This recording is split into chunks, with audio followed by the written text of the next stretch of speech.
octubre de 2021 hasta la fecha. Le dejamos la moderación a la doctora Maricenia.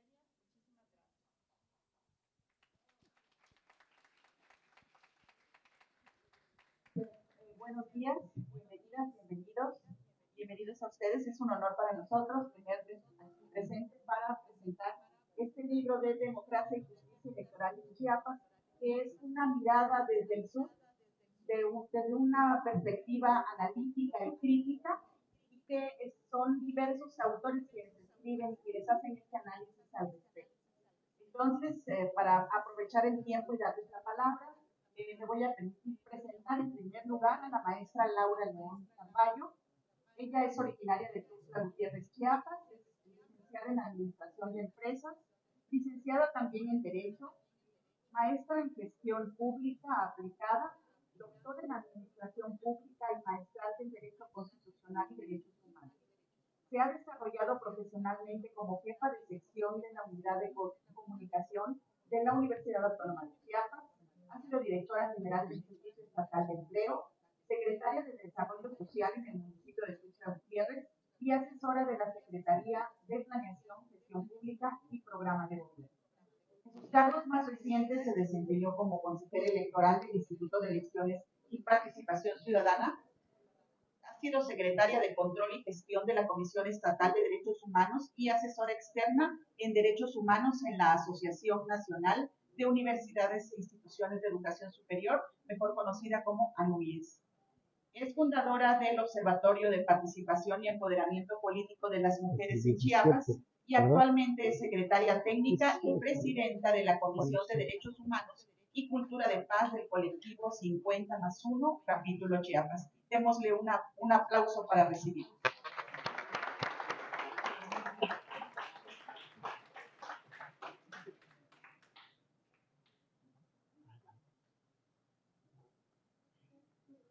Muchas gracias a mi amigo Gilberto Batis por hacerme esta deferencia para la presentación de este libro. Agradezco también la compañía de José Juan Balcázar y por supuesto de nuestra moderadora, la doctora Maricenia.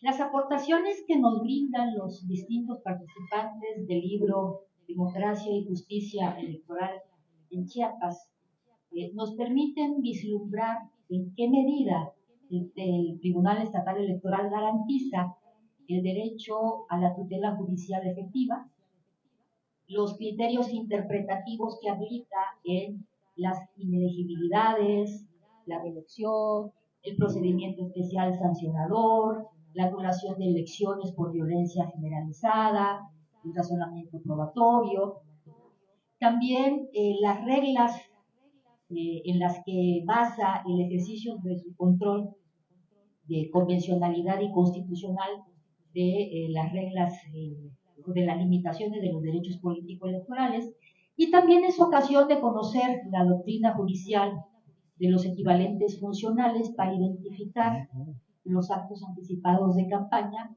en los mensajes publicitarios. Estas aportaciones tienen mucha utilidad frente al proceso electoral 2024 que se avecina, justamente porque es una guía muy estructurada ya para los partidos políticos, para las candidatas y los candidatos, para las personas defensoras de derechos humanos, para las abogadas y abogados electorales y todas las personas que vigilan y se interesan por la legalidad y la certeza. Para entender el presente es necesario conocer el pasado. Por eso me parece muy importante la contextualización de la democracia en Chiapas, que fue desarrollada por Miguel Lisbona y Sareli Mendoza, en las que a través de un recorrido histórico dan cuenta de la dominación colonial, de la integración de Chiapas a México, de todos los conflictos políticos y armados que se desarrollaron durante la Revolución, los efectos de la reforma agraria, la configuración del Partido de Estado en México y en Chiapas, por supuesto, el reconocimiento del voto femenino en 1925 28 años antes de que este fuera constitucionalizado a nivel federal, y es importante que entendamos a partir de estos hechos históricos nuestra democracia actual. Y en ese sentido retomo dos de las conclusiones que hacen los autores respecto a que los distintos conflictos y violencias que vivimos en Chiapas impactan sin duda en la gobernabilidad y en el ejercicio de vida. En una segunda reflexión señalan que antes, ahora como antes, se siguen generando demasiados contrastes en las dimensiones social, económica y educativa en la entidad. Y es en este sentido en el que considero que las políticas públicas y los criterios jurisdiccionales orientados a abatir estas brechas de desigualdad son de la mayor importancia y deben enfocarse justamente a la atención de los grupos que han sido ancestralmente excluidos. Y es en este escenario que me parece muy interesante el abordaje que en este libro se le realiza a la violencia política contra las mujeres en razón de género y a las candidaturas indígenas, en los que voy a centrar brevemente mi participación. Aunque no existe en nuestros ordenamientos legales una definición de violencia política, sí la existe de razón de género, pero no de violencia política, pues una aproximación a una conceptualización sería como toda acción, omisión, incluso tolerancia, que tiene por objeto limitar, restringir o menoscabar los derechos político-electorales de las personas. Sin duda, la reforma electoral de 2014 reconfiguró nuestro sistema electoral y fue un cambio de paradigma para el acceso de las candidaturas, al establecerse justamente el principio constitucional de paridad de género, que implica necesariamente la cesión de espacios que ancestralmente se dio para los hombres. Y esta cesión de espacios, sin duda, genera resistencias. Y estas resistencias generan violencia. Una violencia que se ha perpetrado fundamentalmente en contra de las mujeres y en el ámbito indígena, a través de la figura de la usurpación. Y en ese sentido, me parece muy relevante las aportaciones que nos hace Janine Calora, que describe perfectamente las características de la violencia política contra las mujeres en razón de género, que nos hace una contextualización o que nos revela cuáles han sido los avances en nuestro país en la protección de los derechos políticos de las mujeres, y que centra su análisis en 3 sentencias emitidas por nuestro Tribunal Electoral, que fueron interpuestas porque las actoras consideraron que se constituían elementos de violencia política contra las mujeres en razón de género. Lo que realiza el Tribunal Electoral, lo que corresponde aplicar, es el desarrollo del test para identificar los elementos constitutivos de violencia política de género, que está integrado por 5 elementos o por 5 gradas, que responden a las preguntas de, primero, ¿quién ejerce esta violencia? ¿Cómo se ejerce esta violencia? ¿Cuándo se ejerce esta violencia? ¿Cuál es el objeto de esta violencia? ¿Y contra quién se ejerce? Y en ese sentido, a partir del estudio de fondo realizado en los 3 casos, el Tribunal Electoral determinó que en uno de ellos sí se acreditaba la violencia política contra las mujeres en razón de género, porque se habían acreditado las 5 gradas de este test. Y en los otros 2 casos sí se determinó o se resolvió la violencia política, pero no en razón de género. toda vez que solamente se ha acreditado las 4 gradas del test.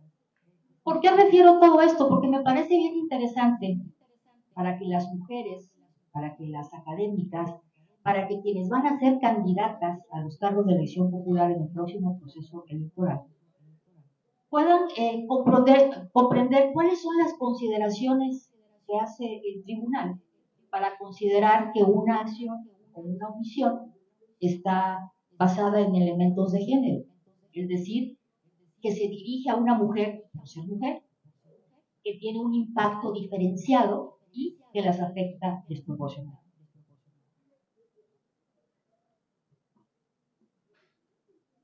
Ahora bien, otro de los temas que ha sido de la mayor preocupación de las autoridades electorales, administrativas y jurisdiccionales es el que está referido a garantizar el derecho de la participación de los pueblos y comunidades indígenas en los cargos de elección popular y a evitar la usurpación de estas candidaturas por personas que no son indígenas y que, bueno, creo que todos sabemos que esta es una situación que se ha dado en México y particularmente se ha dado en Chile. Anteriormente, para acreditar esta pertenencia a las comunidades indígenas, se tomaba el criterio de la autoascripción simple, que significa que cuando una persona diga que pertenece a una pueblo o comunidad indígena, pues tiene esa calidad. Es como el autorreconocimiento que se hace de yo pertenezco a esta comunidad indígena. Sin embargo, ante el contexto de usurpación que es evidente que se realiza, se reforzó el criterio para migrar al concepto que se le conoce como autoascripción calificada y que consiste en que se tiene que acreditar que existe realmente un vínculo comunitario con esta comunidad a la que las personas dicen que pertenecen. Y en ese sentido me parece muy interesante la aportación que nos hacen Adriana Jiménez y Sofía Ruiz Olvera sobre las candidaturas indígenas, porque nos presentan una breve revisión histórica del derecho a la representación de los pueblos indígenas, nos detallan puntualmente cuáles son los instrumentos internacionales, la legislación nacional contenido a este derecho de representación de los pueblos, comunidades indígenas a nivel federal y local, y que tengo que apuntar que también este robustecimiento de criterios se ha logrado gracias a la facultad reglamentaria que tiene tanto el Instituto Nacional Electoral como los órganos públicos locales electorales. Y en este sentido, en la aportación de las autoras se centra también en el análisis de 3 sentencias que dirimen si las candidaturas que están en disputa realmente cumplen con el criterio de autoascripción calificada a través de la vertiente del vínculo comunitario. Me parece muy interesante revisar todos estos criterios y me parece que es muy relevante el libro que hoy se presenta frente al próximo proceso electoral que inicia en el mes de enero, porque pues, nos sirven de guía, es un compendio que contiene todos los elementos o muchos de los elementos que se tienen que revisar y que nos tendremos que ocupar en verificar en donde efectivamente el próximo proceso electoral se realice en condiciones de equidad en la contienda y que se realicen todos los procesos electorales conforme a derecho. Muchas gracias.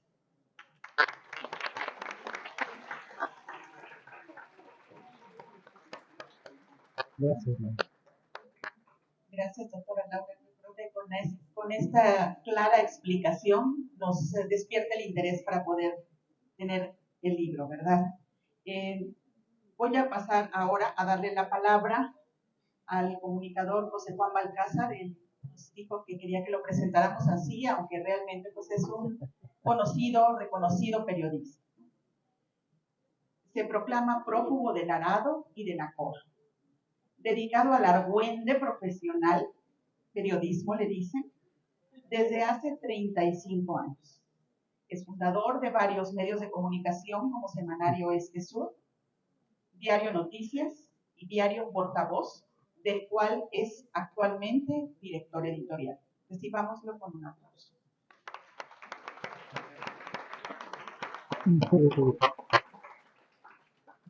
Muchas gracias, muchas gracias. La verdad es que me gusta bromear con lo que dice que soy. Entonces, cuando Javier me habló y me dijo, oye, queremos unas líneas curriculares, le dije, sí, póngale, que soy prófugo de la COA y de la NAVA.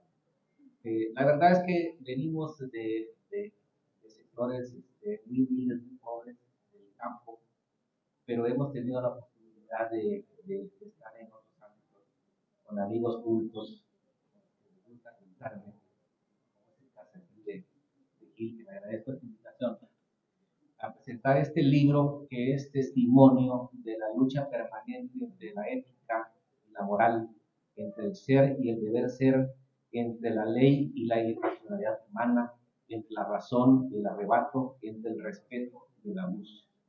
Podemos decir que la política como actividad humana es imperfecta, pero una cosa es la imperfección y otra cosa es todo este compendio de abusos y violaciones a la ley que se registran y analizan en las páginas de este libro. Por suerte existe una ley y un tribunal electoral que yo digo que es remendador del pueblo, reparador de sueños, como canta Cinto Rodríguez, una ley, como dijo Morelos, hecha por hombres pero superior a los hombres, y un tribunal, digo yo, que calladamente lucha contra el avasallamiento. Ambrose Bierce dijo en su Diccionario del Diablo que democracia es cuando el elector goza del sagrado privilegio de votar por un candidato que ya eligieron otros. Yo digo que democracia es la libertad de elegir siempre a los mismos. Y contra eso es contra lo que se lucha, porque la democracia verdadera es que todos tengan las mismas libertades y oportunidades, que todos tengan los mismos derechos y que todos puedan pensar como quieran y votar como quieran y ese pensamiento y ese voto sean respetados. Pero la realidad es necia y agraviante y es lo que se analiza en este libro a partir de las sentencias del Tribunal Electoral del Estado, que como ya dije, calladamente hace su trabajo de enmendar todo aquello que configura una violación a la ley, un abuso a la dignidad humana, sobre todo a las mujeres que misericordiamente sufren de violencia en razón de género o violencia simple y llana, por hombres que no entienden y que no quieren que las mujeres participen y ganen en política. El compendio de trampas es infinito y muchas de esas trampas analizadas aquí tienen puntual respuesta para corregir el mal camino de quienes se empeñan en empañar y manchar nuestra rupestre democracia. Vivimos lamentablemente una política servil con sus raras excepciones. Uno pensaría que los delitos y agravios electorales se presentan más en zonas alejadas o pobres, pero no. También en las zonas de alto pedorraje se cuecen habas. Es endémico. Nadie escapa a la tentación de arrebatar lo que la voluntad popular ha negado. Frente al cinismo, frente al abuso, el derecho. Ante las injusticias, las trampas, la violencia, está y debe estar la vigencia del Estado de Derecho. Y hay quienes dicen que un tribunal electoral local es oneroso, pero oneroso es permitir que quienes dicen luchar por la democracia, por la justicia o por las libertades, recurran a una y mil trampas para hacerse del poder y desde ahí seguir corrompiendo, hurtando, mancillando lo que ha costado mucho esfuerzo y muchas vidas, que es la democracia. Por supuesto que me siento muy honrado por esta invitación, porque reconozco en sus coordinadores a Gilberto Párez García y a Saulito López Noriega, que conozco desde que nació. Son mis amigos, ya Gilberto le voy a decir mayorcito, pero reconozco en ellos a dos chiapanecos muy destacados y comprometidos en el ámbito del estudio y el ejercicio del derecho.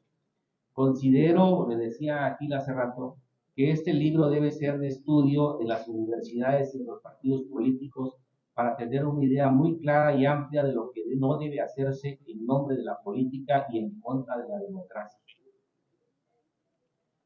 Porque democracia es libertad pareja, es dar igualdad a los desiguales, es poner en un mismo plano y en un mismo terreno a ricos y pobres.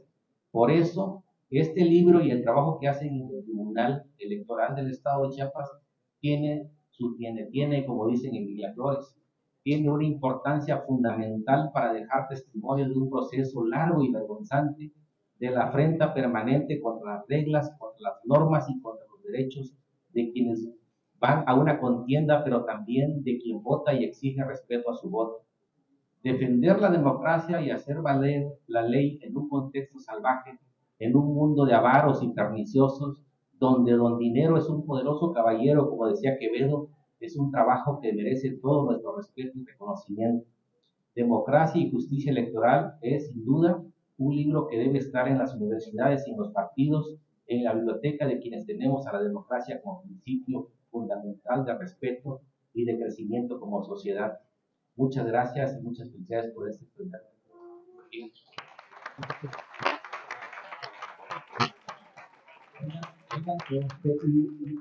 también hacerle una invitación, hay muchos jóvenes en este foro, espero que se interesen en el derecho y se interesen en la política y se interesen en las libertades, en la democracia, porque es, yo creo que el principio de una convivencia no solo familiar ni de barrios comunitarios, sino como sociedad. Decía Sabater que el estudio, la educación debe hacer ciudadanos, no debe hacer empleados, y yo le apuesto a eso, a que se interesen en el estudio y en la educación para que seamos ciudadanos responsables, ciudadanos exigentes y ciudadanos respetuosos de las normas y del respeto de los demás. Muchas gracias.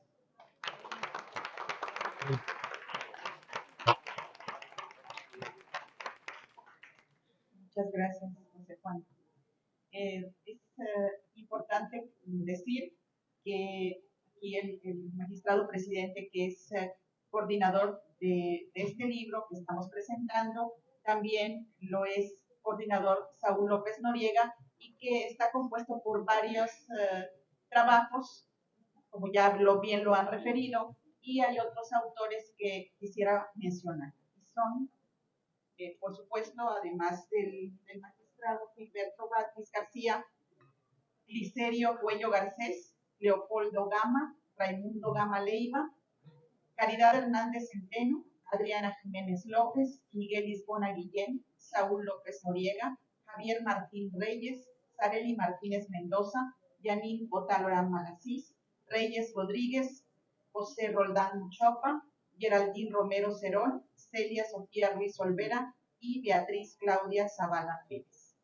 Muy bien. Ha llegado el turno entonces de presentar a quien coordina este trabajo, este libro, el magistrado presidente Gilberto de Guzmán Vázquez García. Él es abogado chiapaneco y maestro en Derecho Constitucional, doctorante en Derecho por el Instituto de Investigaciones Jurídicas de la Universidad, nuestra máxima casa de estudios, becario de CONACYT, magistrado electoral en el Tribunal Electoral del Estado de Chiapas, nombrado por el Senado de la República desde el 22 de octubre de 2019 y presidente del tribunal desde enero de 2022.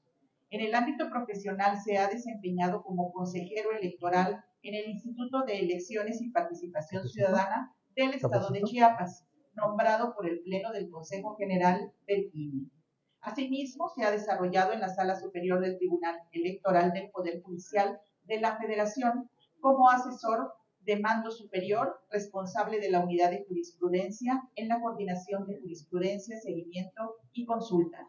De igual forma, ha sido consejero de la Judicatura en el Poder Judicial del Estado de Chiapas y fue vocero estatal para la implementación de la reforma penal en el Estado de Chiapas.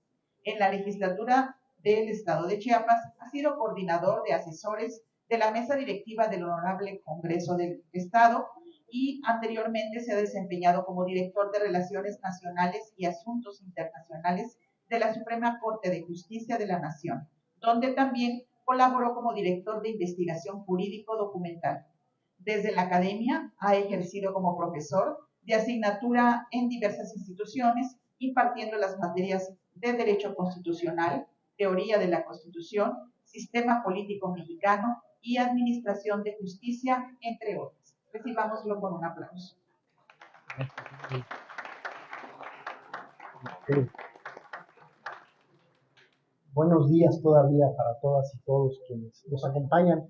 Este último día de la Feria Internacional del Libro de la Universidad Autónoma del Estado de Chiapas. Quiero agradecer, antes que nada, el espacio que nos refirió su rector, el doctor Carlos Matarén, para poder hacer la presentación de este libro y seguidamente esta amplia y muy vasta presentación que me hace la doctora Maru Díaz, quien también es nuestra receptora. Muchas gracias por estar intentando moderarnos en esta mesa y yo pretenderé romper un poco con ello, con este esquema. Así que modéreme, doctora.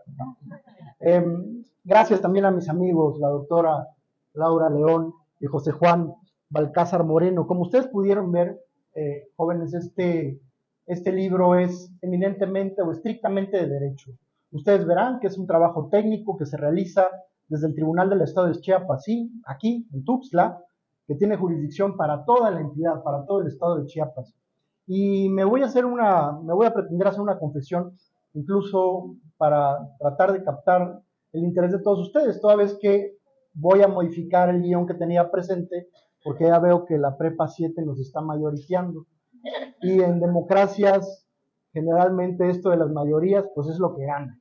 Así que vamos a respetar los espacios y las propias mayorías. No les voy a hacer la pregunta de cuántos de ustedes son abogados, porque es evidente que aún se encuentran en la prepa, en su amplia mayoría. Pero ya lo decía José Juan, creo que lo importante aquí es generar ciudadanía. Y creo que este espacio es muy propicio para invitarlas y para invitarlos, porque no me queda ninguna duda que en la próxima elección muchos de ustedes van a ser primovotantes. La gran mayoría de todos ustedes aún no han electo, y eso se les podría decir. ¿Y quiénes de ustedes han votado? No veo manos alzadas, ni pretendo verlos, ¿no? ¿Quiénes de ustedes han tenido un contacto directo con la democracia como tal en el ejercicio de estos derechos? Pues también nos vamos a encontrar con este vacío evidente e incluso indiferencia. Pero eso hay que decirlo, porque eso vale la pena. Somos muy apáticos, somos muy indiferentes a la democracia. A un joven, si ustedes le dicen, ¿creen en los partidos políticos? ¿Creen en las instituciones? ¿Creen en los candidatos? Y eso es lo que representa mucho, esta apatía. Y esto es culpa también de nosotros como instituciones, de los partidos políticos, de las propias candidaturas que ya no saben encantar, que creen que con 145 caracteres van a encandilar el pensamiento de la ciudadanía. Pero no tiene que ser óbice para que ustedes sufran el desencanto de las democracias. Y ahí es donde marcamos este esfuerzo del libro Democracia y Justicia Electoral en Chiapas, que me siento obligado a platicarles un poco de ellos. Pero estando en una feria de libro también, tengo que decir que me obligo, y no como coordinador del mismo, sino como un espacio y acompañado de personas que ejercen la literatura y que ejercen el propio oficio de la escritura, pues a citar a Borges, que decía, y que me perdonen los libreros, que en una feria de libro, cuando uno tiene la presentación de un libro, está obligado a hacer que la gente salga de aquí por lo menos interesada en leerlo. Quizá no en comprarlo, pero sí en llegar a la biblioteca y robárselo. Eso decía el mismo Borges, siendo él bibliotecario. Yo no lo estoy invitando a que se lo roben, pero sí a que puedan llegar quizá a algún espacio y hojear el libro y de qué se trata este mismo libro. ¿Cuántos de ustedes conocen a Daniel Defoe? Les pregunto. Daniel Defoe es el autor de Robinson Crusoe. Por ahí, ya varios, ¿no? De nombre. No, a los que se encuentran acá, pues déjenme citar o decirles que Daniel Defoe, en el siglo XVIII, en los albores del siglo XVIII, en el año 1702, lo metieron a la cárcel como 5 veces. Y una de estas 5 veces fue justamente por criticar a uno de los partidos conservadores del Reino Unido, que eran los famosos Tories. Estos Tories, pues se decía que eran los que hacían la defensa de los intereses de los terratenientes, y lo condenaron a pagar una multa a aquellos a que ofendió, y también a ser amarrado en la famosa picota. Estos palos en donde lo tenían amarrado de lado a lado de las manos y de la cabeza, y donde la gente pasaba y le aventaba lo que tuviera a la mano, a veces piedras, a veces tomates, a veces cualquier otro tipo de consideración. Y mientras estaba en la picota, el mismo Daniel Defoe compuso lo que es el himno a la picota. Y lo voy a citar para que no tenga yo fallo al respecto, y decía algo así como: aprende la justicia a adaptarse a los intereses. Lo que ayer fue mérito, hoy delito es. Las acciones pintan según el color de los tiempos, y es virtud y crimen según sopla el viento. Pues bueno, este es un llamado y es una misma provocación a la concepción de justicia que se puede tener de hace más de 300 años, de hace más de 3 siglos a la distancia, de uno de los derechos políticos que se ejerce por excelencia, y este es la libertad de expresión.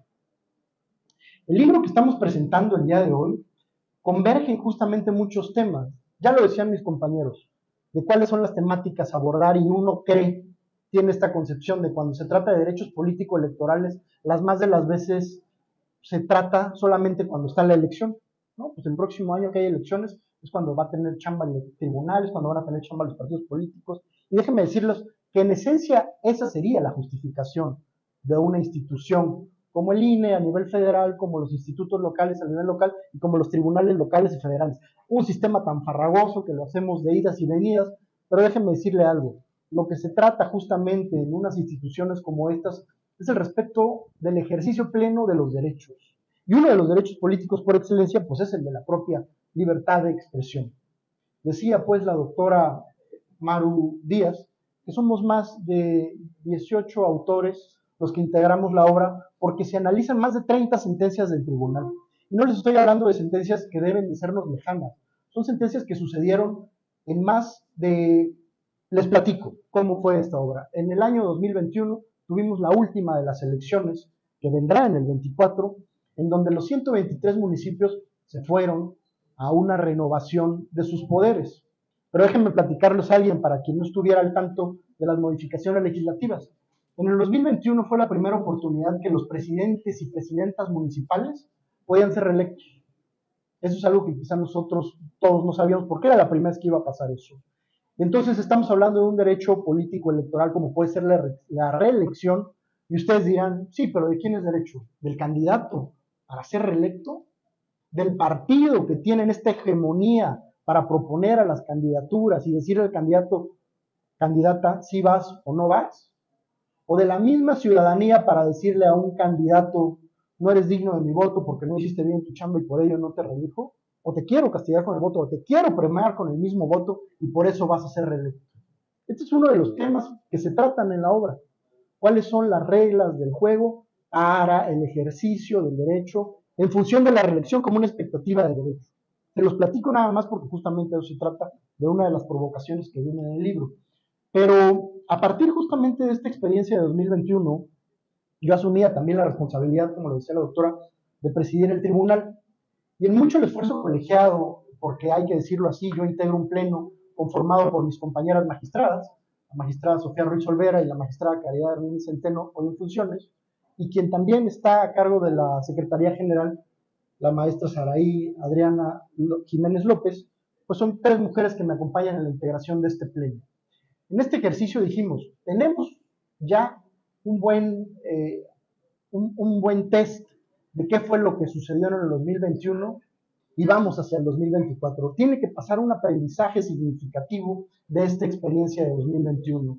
Y si nosotros les decimos a través de nuestras redes sociales, si te interesa la sentencia, léela, te vamos a hacer una infografía, consúltala a través de la Tech App que tenemos en nuestras redes sociales y lean la sentencia, ustedes me van a decir, pues bueno, a menos de que yo no sea el candidato, que yo no fuera el abogado de la causa, difícilmente me voy a meter a la Tech App y voy a checar la sentencia y voy a ver cuál es el propio criterio.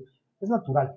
Por ello tratamos de hacer otros elementos, otros medios para llegar a la ciudadanía, para ciudadanizar al tribunal. Porque déjenme decirles algo, la democracia tiene que tiene que surgir a partir de la confianza.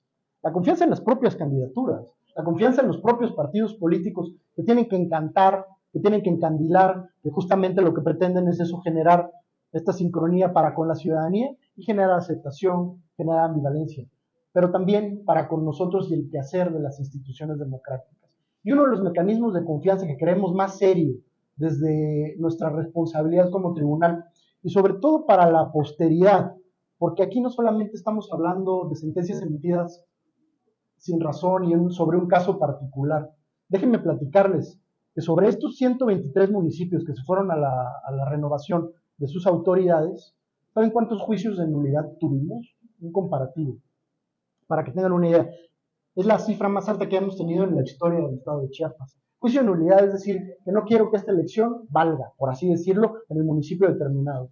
Tuvimos 132 juicios de nulidad en estos 123 municipios que integraban 70 municipios. Prácticamente más de la mitad de los municipios fueron impugnados porque no querían que la elección se sostuviera, que la elección valiera, por hacer valer diversas circunstancias. Este fue justamente un terreno muy fértil para que todos aprendamos, para que aprendamos nosotros desde una responsabilidad institucional, para que aprendan los partidos políticos desde sus propias postulaciones, desde la propia dinámica de la elección de los candidatos, para que aprendan los propios candidatos que en su momento iban a tratar de aspirar por un puesto, y aquellos 35 que optaron por ser reelectos en su momento, y las instituciones democráticas, quienes organizan la elección y quienes la calificamos. Entonces, yo les decía que es una forma seria de decir, porque también para tratar de generar confianza en las instituciones se requiere que hagamos valer uno de los principios torales del derecho electoral, y esta es la certeza. Y ustedes van a tener certeza siempre y cuando nosotros, como magistrados, como manejadores del derecho, decidamos en el marco de nuestras atribuciones. No puede haber certeza cuando nosotros excedemos el marco de nuestras atribuciones. No puede haber certeza cuando tratamos desigual a los que son iguales. Un caso particular en el que tienen las mismas circunstancias, tratando con una diferenciación. Esto es, que la gente, que los partidos políticos, que los propios candidatos sepan que ante a una situación A con una consecuencia B, el resultado será C. La predictibilidad de los tribunales tiene que pugnar para generar certeza y confianza en la ciudadanía, y eso es lo que nosotros queremos, que ustedes sepan cuál va a ser la determinación dada por un tribunal en situaciones que son muy particulares, como lo decíamos, ya lo decía la doctora Laura, en temas muy particulares como pueden ser violencia política en razón de género, que ha sido una de las condiciones más recientes por las reformas constitucionales de 2020, derechos políticos electorales de las personas, de los pueblos y de las comunidades indígenas y su propio ejercicio, condiciones y derechos de elegibilidad, porque no todos son aptos para ser candidatos, y eso lo tiene que saber la ciudadanía antes de emitir el voto. Uno de los temas que ustedes seguramente no han pasado de largo, los actos anticipados de campaña, o como se les dice hoy, actos anticipadísimos de campaña, les podemos decir, pues es materia de este libro y de lo que se llevó a cabo.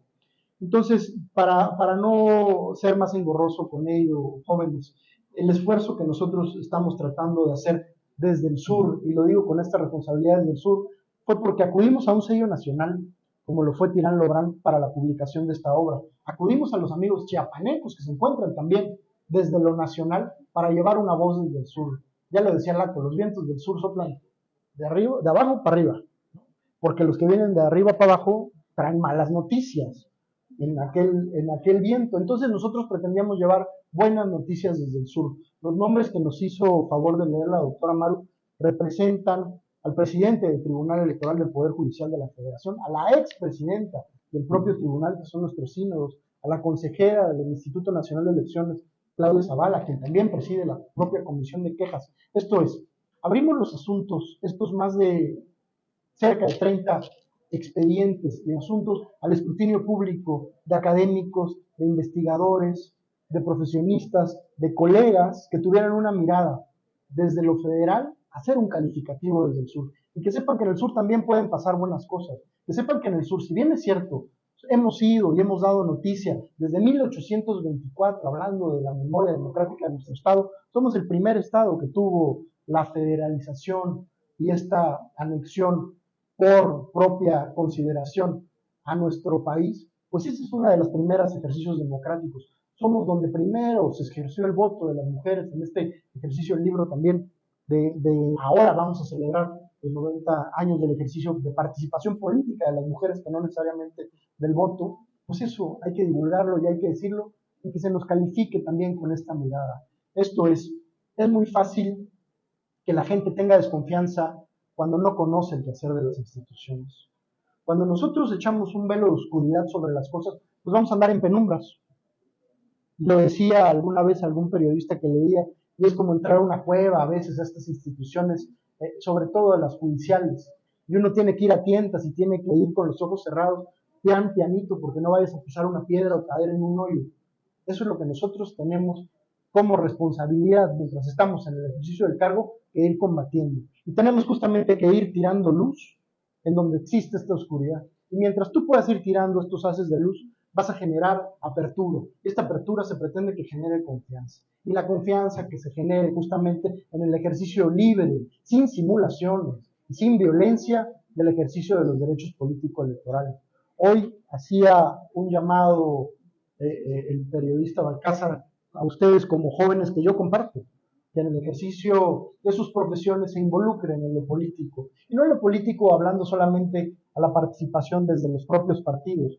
Tiene que ver con el ejercicio de sus derechos como estudiantes, como universitarios, de la congregación, de sus propios gremios, a la defensa de sus intereses comunes. Eso es un ejercicio político que, decirlo de esta forma, el Tribunal Electoral ha ido ganando tierra al mar en la defensa de estos derechos que hoy solamente tienen que ver con la contienda electoral. Pero vaya, estamos a la vuelta de la esquina, jóvenes. Está el 24 prácticamente a días del inicio de la contienda, ya lo vemos en lo federal, y Chiapas, pues bueno, dará mucha razón de ser, y esperemos que este ejercicio lo podamos también poner a consideración de un sínodo nuevo en el 2024. Justamente con los compañeros académicos podamos hacer este ejercicio y ustedes tengan una experiencia que justamente eso les permita participar, activarse en la vida política del Estado de Chiapas y en la federal por primera vez. Para eso es la invitación, si no a leer la obra, pues a que voten en el 24, como quieran, cuando quieran, de manera libre.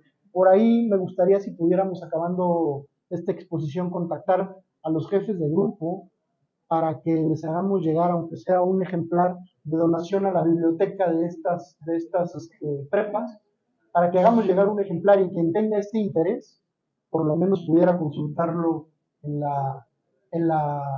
en el aula, ¿no? Con sus docentes. Se los agradezco. Agradezco pues a la universidad por abrir el espacio y a mis compañeros de mesa por sus muy nobles palabras. Estamos a su disposición. Muchas gracias, doctor.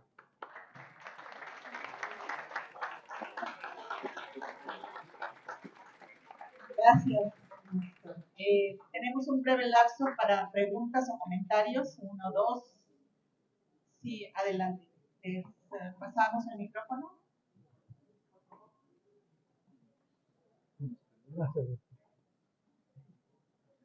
Bueno, gracias. Buenos días. Antes que nada, felicitar a la mesa, que tenemos una mesa de lujo, la verdad. Y comentar a todos los presentes. Tuve la oportunidad.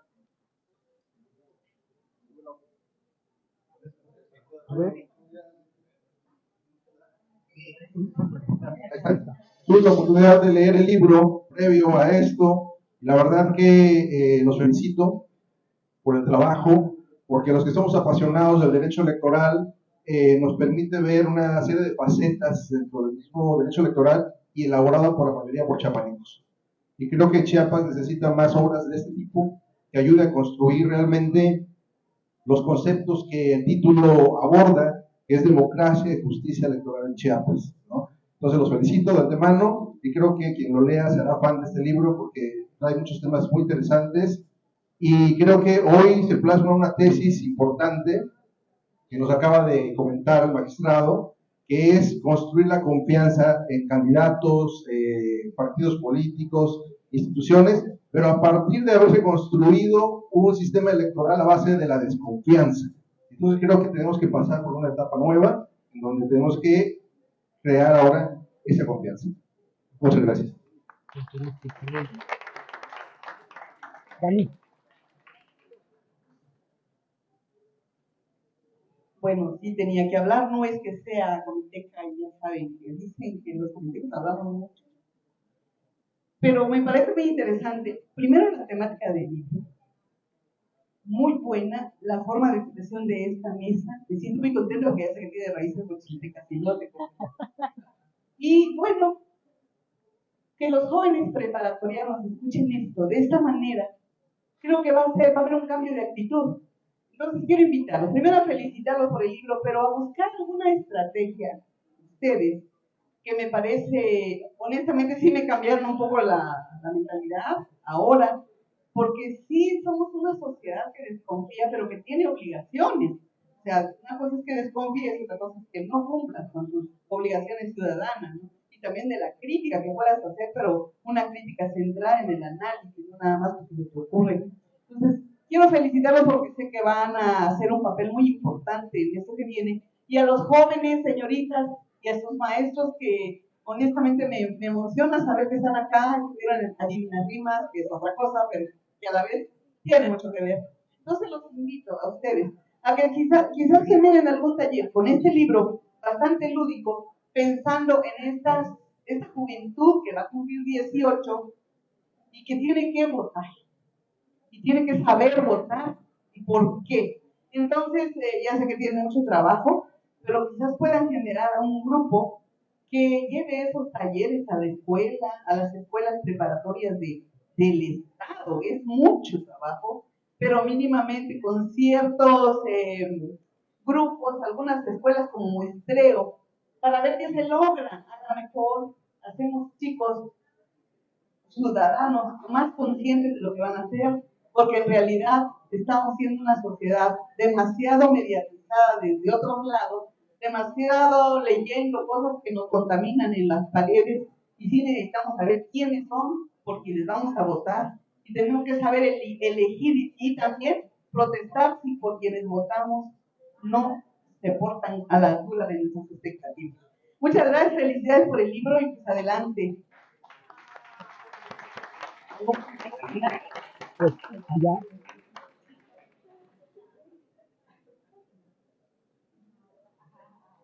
Buenos días, muchas gracias por haber dedicado unos minutos de su agenda, por estar acá en la presentación de este libro. Realmente yo soy una apasionada del derecho electoral. Me dedico a la academia, pero también he apoyado en algunas ocasiones el consejo del IEPC en los distritales. Y bueno, una pregunta para aquí al magistrado Gilberto Vázquez. ¿Cuál ha sido el mayor reto que ha tenido en la proyección de estas sentencias, de todas las sentencias que ha habido? Porque veo que el libro viene pues muy interesante, temas de violencia política, temas de PES, POS, algo así.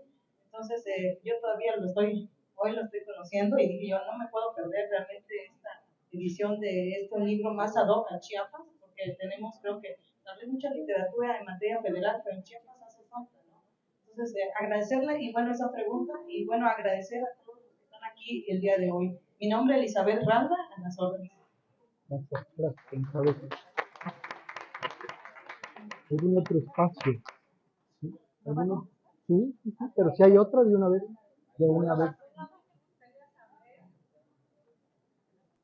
Yo no sé por qué. Gracias.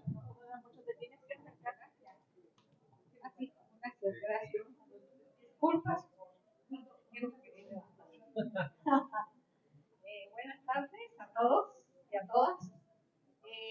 A mí me gustaría saber, así, tal vez de manera un tanto superficial, porque hay temas que son muy profundos de analizar, ¿qué cambios se han observado en las mujeres que han tenido poder político?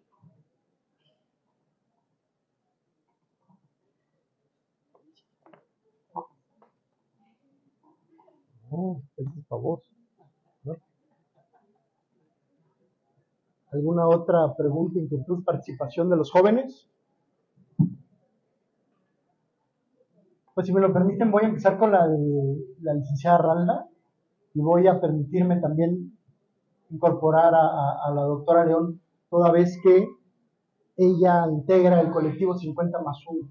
El asunto, digamos, de más reto que preguntaba la licenciada Ralda, creo que todos los asuntos son de particular importancia. Estamos hablando, imagínense ustedes que muchas de las veces son pretensiones políticas personales. Una persona que quiere ser candidato, tiene una aspiración, y eso puede cambiar la vida entera de esta persona y de su familia. Entonces sí son asuntos determinantes por lo que hace estos juicios políticos ciudadanos a título personal. Pero también estamos hablando de asuntos que tienen que ver con la integración, con el ejercicio del poder de una comunidad. Y ahí les puedo yo referir innumerables ejemplos de la trascendencia, de la importancia que tienen en la geopolítica, en la composición de nuestro Estado. Les voy a poner nada más como ejemplo y ustedes, por favor, abóquense a la literatura, sean los periódicos, sea el internet, a donde quieran, pero les voy a poner unas joyitas de ejemplo nada más que hemos resuelto en el Tribunal Electoral. La nulidad de la elección de frontera con Malapa en 2021 es uno de los ejemplos. La nulidad, pero no, de una elección en el municipio de San Cristóbal de las Casas, no imputable a la autoridad electoral, que eso decían los medios, y los candidatos, y algunos otros actores, pero no decía la sentencia. Y que en un momento, ante esta derrotabilidad, y que hay varias instancias de calificación electoral, quedó firme una elección en un municipio tan importante como San Cristóbal de las Casas. La elección por usos y costumbres del municipio de Chuco.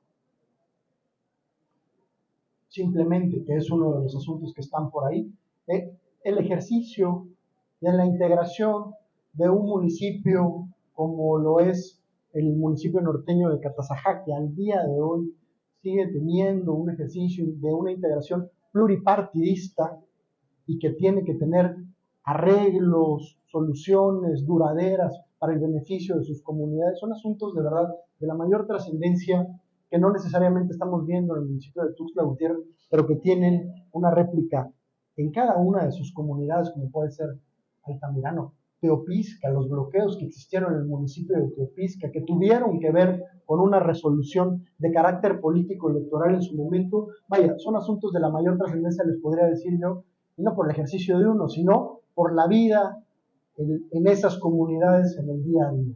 Esos serían, por ejemplo, algunos de los ejemplos que yo compartiría con ustedes y que algunos de estos sí se encuentran en este libro y otros, pues bueno, en las resoluciones dadas por el tribunal. No sé si ahí José Juan quisiera ampliar por la labor periodística de algunos asuntos del tribunal, y le voy a ceder el micrófono también a Laura para que ella responda sobre este crecimiento de las mujeres o cuál pudo haber sido el reflejo del derecho del ejercicio de estos derechos políticos, ¿no? Gracias. Sí, quizás no responda a plenitud de la inquietud porque la pregunta plantea qué cambios han habido en las mujeres que han tenido poder político y eso es algo que se manifiesta a nivel intrapersonal. Sin embargo, sí puedo señalar que cuando una mujer se incorpora a la política, cambia la mujer. Pero cuando muchas mujeres llegan o se incorporan a la política, cambia la política. Y en este sentido, quiero resaltar la importancia de la participación de las mujeres a partir del establecimiento de este principio de paridad, que fue a fuerza de sentencias que se logró construir esta paridad vertical, horizontal y transversal. De tal manera que fue en 2018 cuando por primera vez en la historia de México el Senado de la República alcanzó la paridad total con la representación del 50% de los escaños de las mujeres en el Senado. Y fue en el 2021 cuando se logra esta paridad total con el 50.1 de representación femenina en las curules de la Cámara de Diputados. Y esta incorporación paritaria de las mujeres en estos espacios de decisión legislativa permitieron, por ejemplo, que en 2019 se hiciera una reforma constitucional conocida como paridad en todo, que implicó que el principio de paridad, que ya está establecido, quedó establecido en 2014 en el registro de candidaturas, también se trasladara al ámbito del Poder Ejecutivo, tanto del Poder Federal, federal, estatal y local, justamente para la integración paritaria en las titularidades o en las secretarías correspondientes, que se aplicara este principio de paridad en los partidos políticos, en el poder legislativo y, por supuesto, también en los órganos constitucionales autónomos. También gracias a la participación de las mujeres en el diseño de las legislaciones necesarias, en 2020 se modificaron 8 leyes que reconocieron por primera vez la violencia política contra las mujeres en razón de género. Y eso me parece muy, muy relevante porque no solamente fue el reconocimiento, sino la determinación de las medidas a cargo de las distintas autoridades para la atención, para la prevención, para la sanción y para la reparación de todos los actos de violencia política contra las mujeres en razón de género. Y en 2023 se hicieron reformas constitucionales bien importantes para evitar que personas, ojo, hombres o mujeres, porque quienes cometen violencia no son exclusivamente los hombres, para que todas las personas que tuvieran sentencia firme en materia de violencia familiar, en materia de violencia política o algún otro tipo de violencia, y que hubieran sido declaradas por la autoridad como deudores o deudoras alimentarias, no puedan registrarse como candidatos o candidatas y tampoco puedan ocupar un cargo público. En este sentido, me parece que el hecho de que más mujeres arriben a la política y sigan la agenda de género para fortalecer nuestros derechos políticos electorales es muy importante. Espero que esto haya dado clara respuesta. Muchas gracias.